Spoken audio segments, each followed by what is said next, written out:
Your smartphone would weigh over 2 pounds and be an inch thick. A can of Coke would cost $5. A Boeing 747 couldn't cross the Atlantic. It'd run out of fuel halfway. And half the stuff in your house simply wouldn't exist. All because of one metal that humans didn't discover until 1828 and couldn't mass produce until 1886. Before that, the world ran on iron, steel, copper, and bronze, metals too heavy, too expensive, or too weak for modern life. Today, we're heading inside an aluminum plant, and I'll show you what properties emerge at each stage.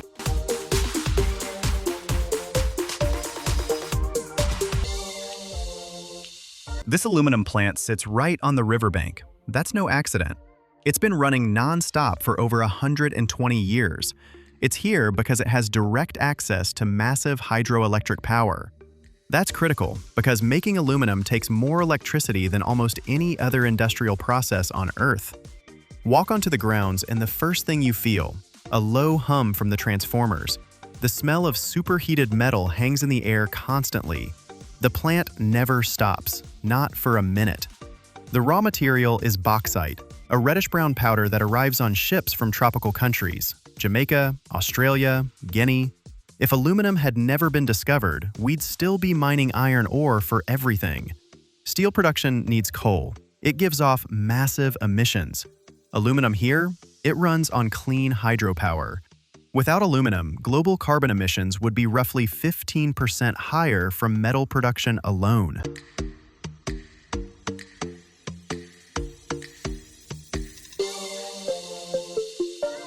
The first stage is processing bauxite through the Bayer process. The ore is crushed and mixed with caustic soda, then heated to 347 degrees Fahrenheit under pressure in autoclaves. Under these conditions, aluminum oxide dissolves while iron and silicon remain as red mud, a thick, bright, rust-colored mass that's diverted to special storage facilities. The output? Pure white aluminum oxide powder, also known as alumina. To produce 1 ton of alumina, you need to process about 2 tons of bauxite. This is where aluminum's first critical property is established: incredible corrosion resistance. In air, aluminum instantly forms an ultra-thin oxide film that locks the metal into protection against further oxidation. If we use steel, every outdoor structure would need constant repainting. Steel ships require dry dock and repainting every few years. Aluminum boats serve for decades without maintenance. Without this property, coastal cities would burn billions on infrastructure upkeep.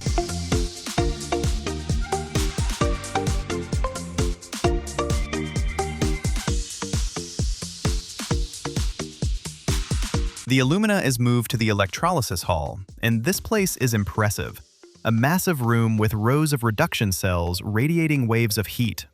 These are glowing rectangular pools about 15 feet long, filled with molten cryolite at a temperature of around 1700 degrees Fahrenheit. The surface of the cells flickers orange, and the air shimmers from the heat. The alumina dissolves in this bath. Then, a current of 150,000 amps is run through each cell, enough electricity to power 15,000 homes. The current rips aluminum atoms away from oxygen atoms. Pure molten aluminum sinks to the bottom. Oxygen rises to the top. This is the Hall-Héroult process, invented in 1886, and it's still the only economically viable way to produce aluminum. Before it, aluminum cost more than gold. Napoleon III used aluminum plates for his most important guests, while everyone else ate from gold ones. Without the Hall-Héroult process, aluminum would cost hundreds of dollars per pound today, and a can of soda would set you back a fortune.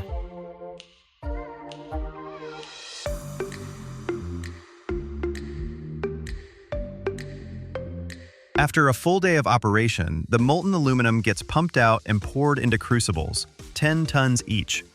The liquid metal glows with a soft, silvery light, nothing like orange cast iron or golden bronze. This shimmering metal demonstrates aluminum's most critical property, strength-to-weight ratio. Aluminum's 3 times lighter than steel, but with the right alloying, nearly as strong.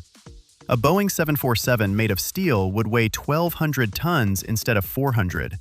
You'd need engines 3 times more powerful, burning 3 times more fuel. But carrying that extra fuel adds weight, which demands even more fuel. The tyranny of the rocket equation makes long-haul flights impossible. Without aluminum, commercial aviation as we know it doesn't exist. Short flights on steel planes? Possible. But New York to London would need 2 refueling stops, turning 8 hours into 20, while ticket prices would shoot up to several $1,000s.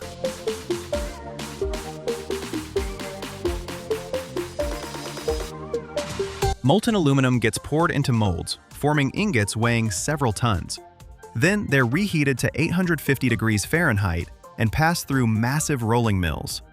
The rollers press down with thousands of tons of force, and with each pass, the ingot gets thinner and longer, transforming into sheets ranging from 0.02 of an inch to several inches thick.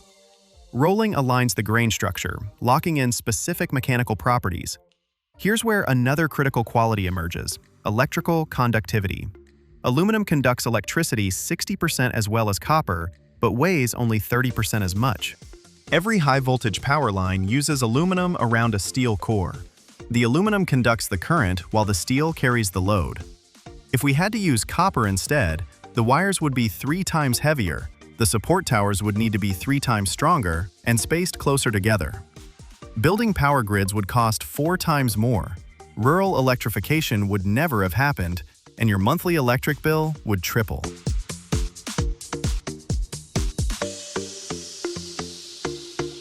Every sheet undergoes the strictest quality control, and there's a concrete reason for that. On April 28, 1988, Aloha Airlines Flight 243 was cruising at about 24,000 feet above Hawaii when passengers heard explosive decompression. The entire upper section of the forward fuselage tore away, exposing nearly 18 feet of skin and opening the cabin to the sky. 1 flight attendant was killed, 65 passengers injured.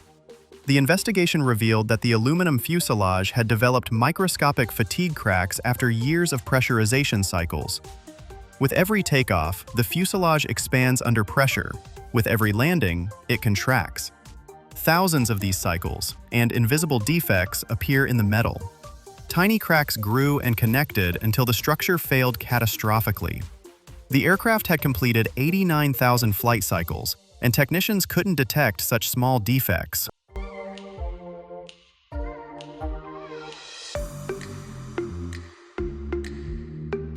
This tragedy completely transformed how the aerospace industry inspects aluminum. Today, every single sheet goes through eddy current testing, which detects surface cracks as small as 0.004 of an inch deep, ultrasonic testing that finds internal defects, and X-ray examination for critical components. Plus fatigue testing. Samples get bent millions of times, simulating decades of flight cycles to verify the alloy's reliability. The rejection rate for aerospace aluminum is 12%. Every 8th sheet fails inspection and gets sent back for remelting.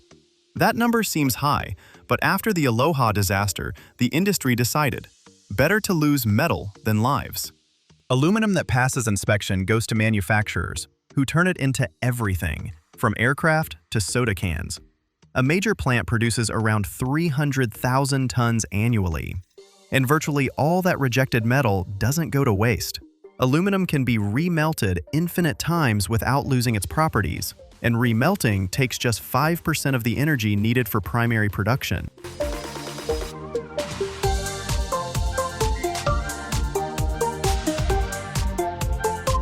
Without aluminum, cans would be made of tin-plated steel, weighing 3 times as much. A 12-pack of Coke, 24 pounds instead of 9. Shipping costs triple, prices double. Construction would look completely different. Modern curtain walls use aluminum frames, strong enough for glass but light enough that buildings don't need massive reinforcement. Without aluminum, tiny windows in thick walls, or steel frames so heavy that buildings over 50 stories become impractical. Modern glass skyscrapers don't exist.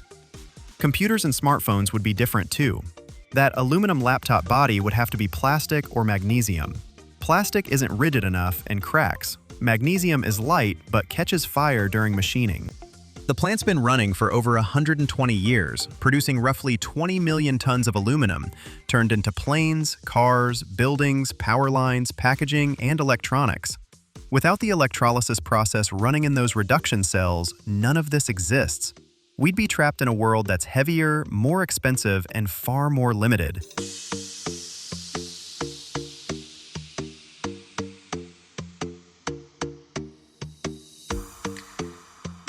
60 days.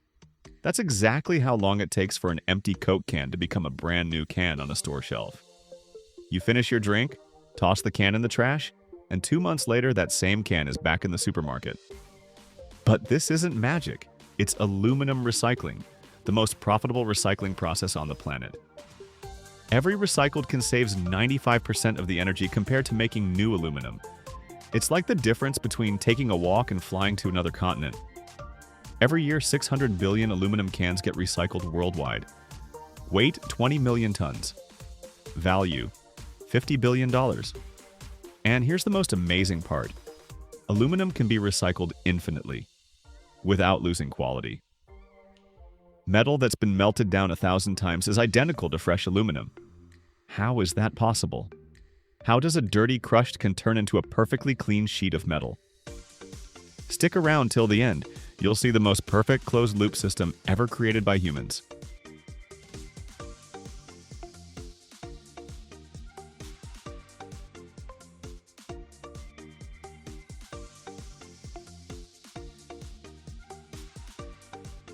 Every second, 20,000 aluminum cans get tossed worldwide.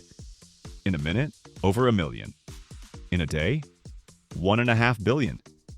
That's a mountain of metal as tall as Everest, and all of it needs collecting, sorting, recycling. The process starts on city streets. Blue-marked trash bins went for recyclables. Trucks gather the contents and haul them to sorting facilities. Conveyor belts here stretch over 300 feet. Everything moves down the line: cans, bottles, cardboard, plastic. The job? Separate aluminum from everything else. And this is where technology kicks in. Powerful electromagnets hang above the conveyor. But aluminum isn't magnetic. So how do you pull it out? The magnets create eddy currents. A rapidly changing magnetic field induces a current in the aluminum, and that current creates its own field. This field repels the cans away from the conveyor. They literally jump up and fly into a separate bin. One separator processes 15 tons of trash per hour. Pure aluminum drops into the collector. Everything else keeps moving down the line.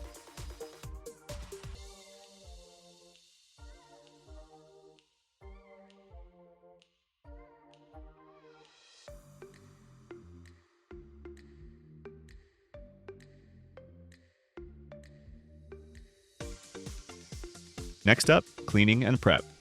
Cans arrive dirty. Beverage residue, labels, paint. All of it's gotta go. Cans get loaded into massive drums. 10 feet across, 30 feet long. Inside, water and alkaline solution. The drum spins. Cans scrub against each other. Dirt, labels, paint wash away. Water drains through filters, leaves nothing but clean metal. Then drying. Hot air at 300 degrees. Fahrenheit evaporates moisture in 15 minutes. Now the cans need compressing. A hydraulic press generates 300 tons of pressure. 1,000 cans become a dense block weighing 45 pounds. These blocks are called bales, easy to store and transport. A truck can haul 15 tons of bales. That's 750,000 cans. Bales get stacked in open yards. Aluminum doesn't rust, rain can't hurt it. It waits its turn for remelting. Some blocks sit a week, others a month. But they all end up in the same place eventually, the melting furnace.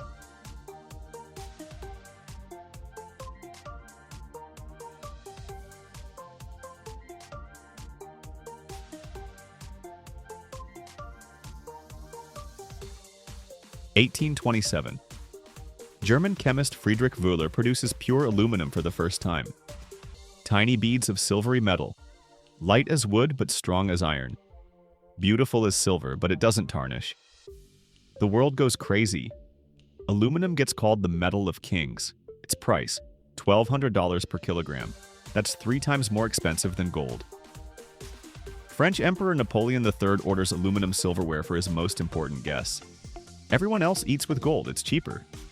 The problem is, aluminum is incredibly hard to extract. It's hidden in ore, bauxite. Extracting it chemically is nearly impossible. You need tons of reagents and weeks of work for a single gram of metal. Things change in 1886. American Charles Hall and Frenchman Paul Héroult independently invent the electrolytic process. You run current through molten ore. You get pure aluminum. Simple, fast, cheap. The price drops from $1,000 to $2 in 20 years. The aluminum revolution begins.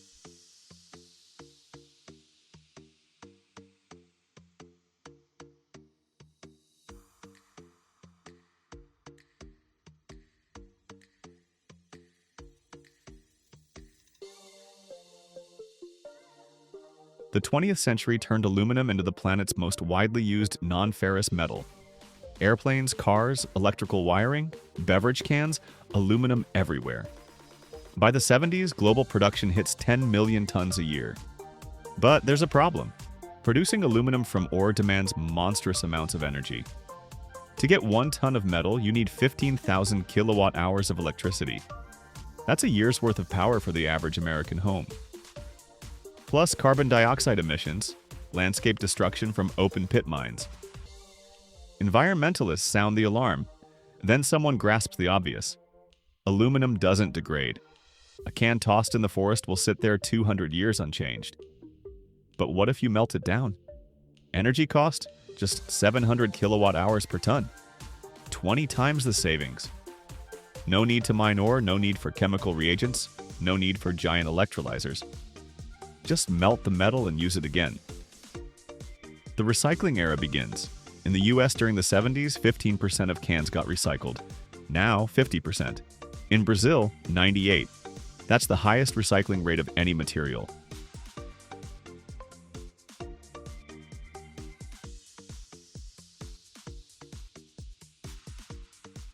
The smelting shop. Air temperature near the ceiling, 122 degrees Fahrenheit. In the center of the hall stands a furnace as tall as a 3-story building.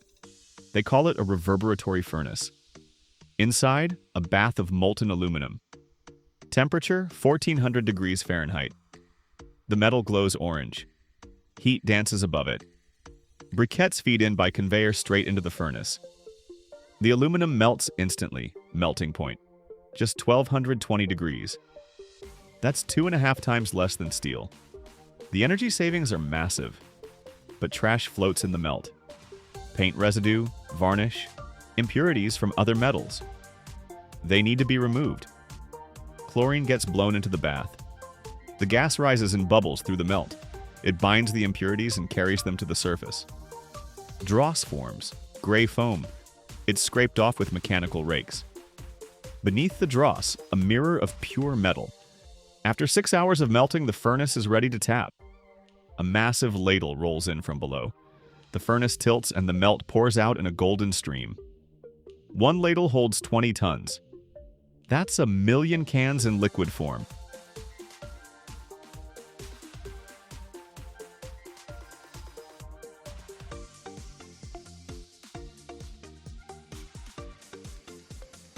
The molten metal gets poured from the ladle into molds. Out come ingots weighing 25 tons each. Length, 33 feet. Width, 5 feet. Thickness, 20 inches. They cool for 24 hours. Temperature drops from 1300 degrees Fahrenheit to room temperature. The ingot solidifies but stays soft and pliable. That's aluminum for you.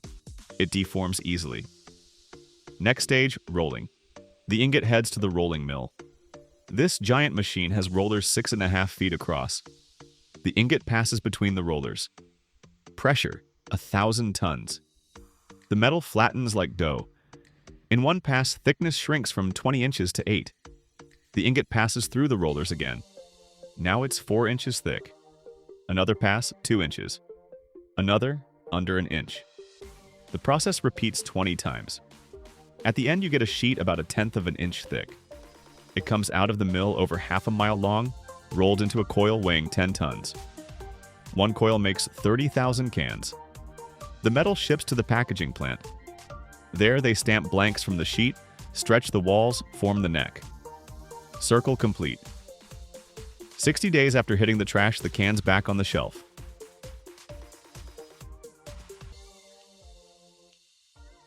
And that's how aluminum lives forever. The metal atoms in your Coke can right now might have been part of a World War II aircraft, then became a house roof in the 50s, then power line cables in the 80s, then a bicycle frame in the 2000s, and now a can in your hand. Tomorrow, they'll become part of a laptop, the day after, the skin of a spacecraft. Aluminum doesn't know aging. Each remelt returns its youth. It's the only material on the planet that can be used infinitely without degrading. Humanity produces 100 million tons of aluminum a year. 75% of all the metal ever produced is still in use today. Imagine, metal cast 100 years ago is working right now. Aluminum recycling isn't just waste processing, it's a philosophy of matter's immortality. Proof that in the right hands, the planet's resources are inexhaustible. Every can you toss isn't trash. It's a stockpile of metal for future generations. A closed loop, eternal rebirth. Aluminum will outlive civilizations and will serve those who come after us.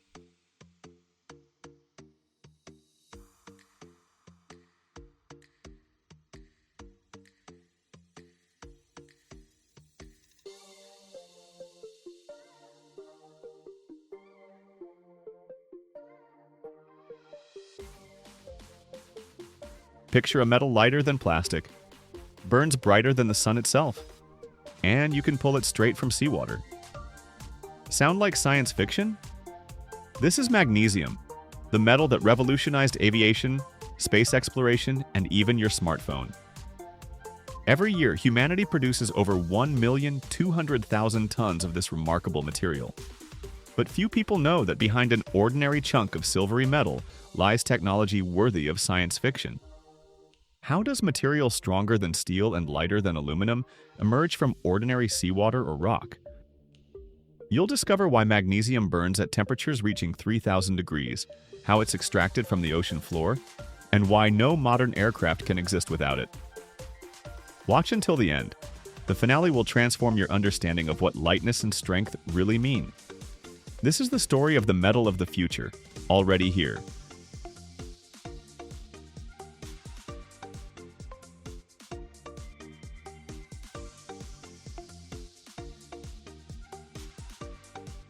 The story of magnesium began in 1788 in a small English town called Epsom. A local farmer named Henry Wicker noticed something odd. His cows refused to drink water from a particular well. The water was bitter, but it had an amazing property. It healed. People from all around started coming to this spring. That's how a mineral was discovered, later named Epsom salt or magnesia. But this was just the beginning. Pure metallic magnesium was first produced by British chemist Humphrey Davy in 1808 through electrolysis. He passed an electric current through molten magnesium salt and got silvery drops of a previously unknown metal. The metal turned out to be remarkable. It was incredibly light yet strong, and most astonishing, it burned with a blinding white flame, brighter than any material known at the time.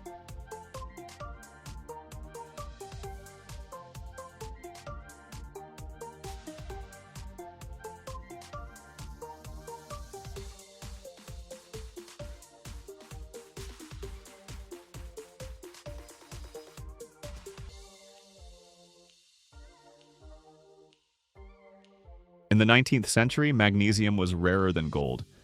Scientists produced it by the gram in laboratories for experiments.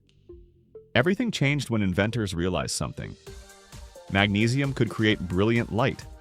Early photographers fell in love with this metal. A flash of magnesium powder delivered such powerful light that you could take pictures even in total darkness. Picture this. The 19th century, a dark studio.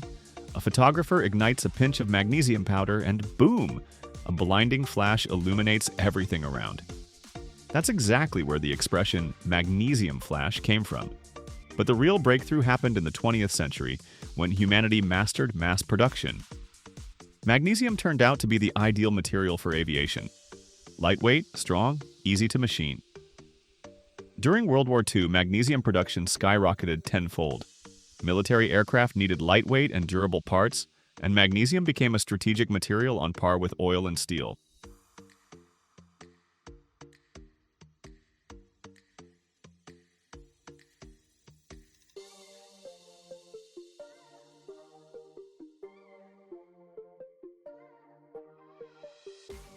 But where does this amazing metal come from? Magnesium is one of the most abundant elements on Earth. It's the 8th most common in the Earth's crust. But you won't find it in pure form. It's too chemically active and always bonded with other elements. The main sources of magnesium are dolomite and magnesite, rocks extracted through open-pit mining. The largest deposits are in China, Russia, Turkey, and North Korea. But there's another source, practically inexhaustible: the ocean.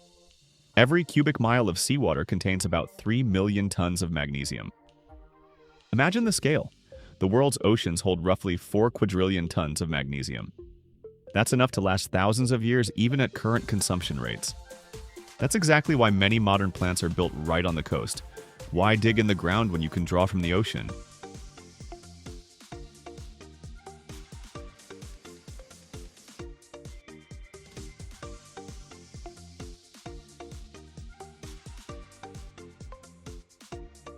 Now let's dive into the actual production.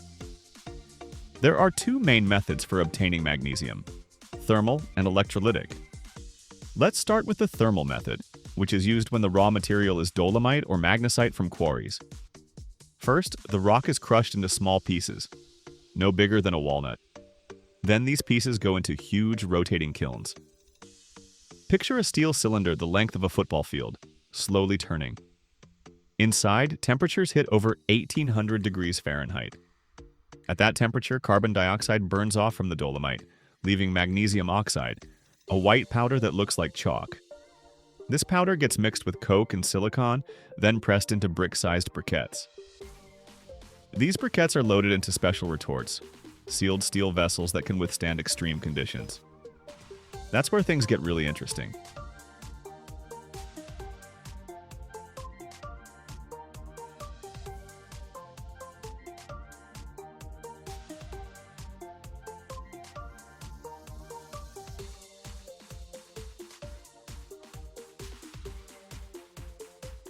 The retorts are placed into massive furnaces and heated to 2,200 degrees Fahrenheit. At this temperature, the chemical reaction begins. Silicon displaces magnesium from its compounds. But there's a problem. At this temperature, magnesium turns into vapor. Yeah, you heard that right. The metal evaporates, just like water in a kettle. The magnesium vapor rises up through the retort and enters a condenser, a specially cooled chamber. Here, the temperature drops sharply and the magnesium vapor condenses. Crystals of pure metallic magnesium grow on the cold walls. It's like frost on a window, except instead of ice, it's silvery metal. The process happens in a vacuum or in an inert gas atmosphere. Because magnesium is so reactive, it can ignite even in regular air at high temperatures.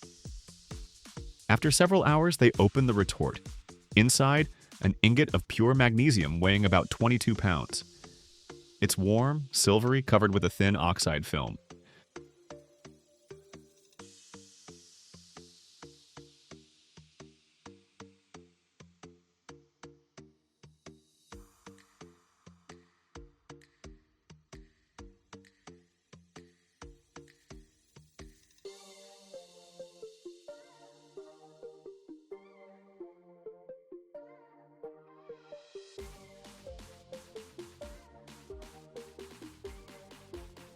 Now let's break down the electrolytic method.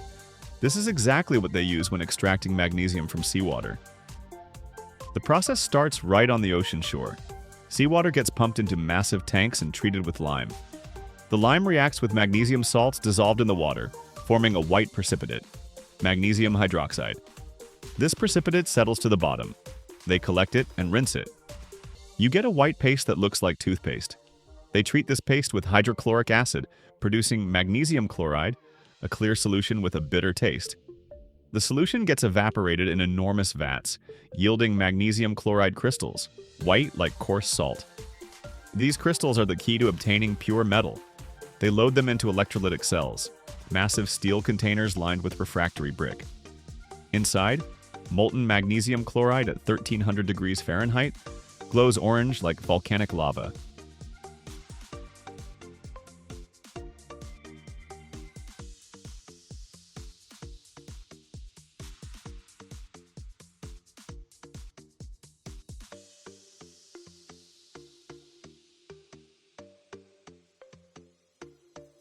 A powerful electric current flows through the molten salt, thousands of amps.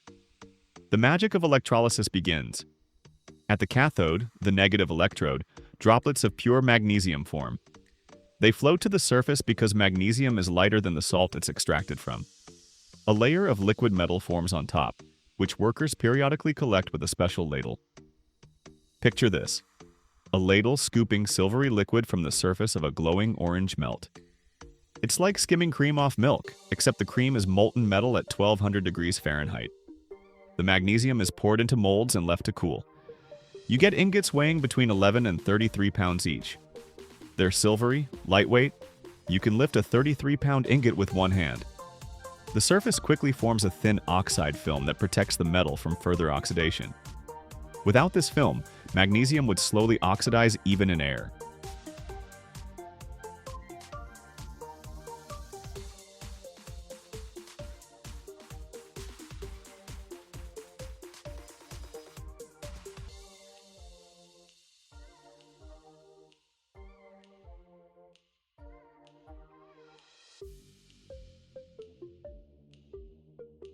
Now we've got pure magnesium.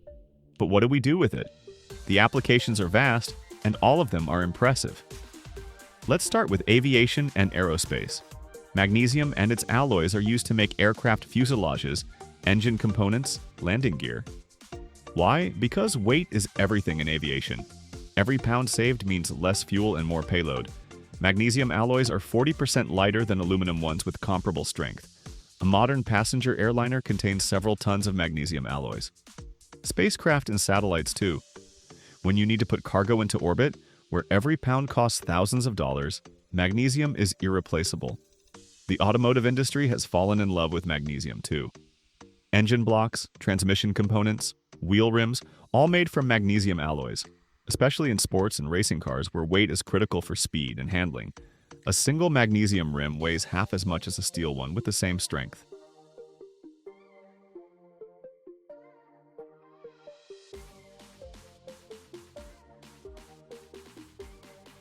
Electronics.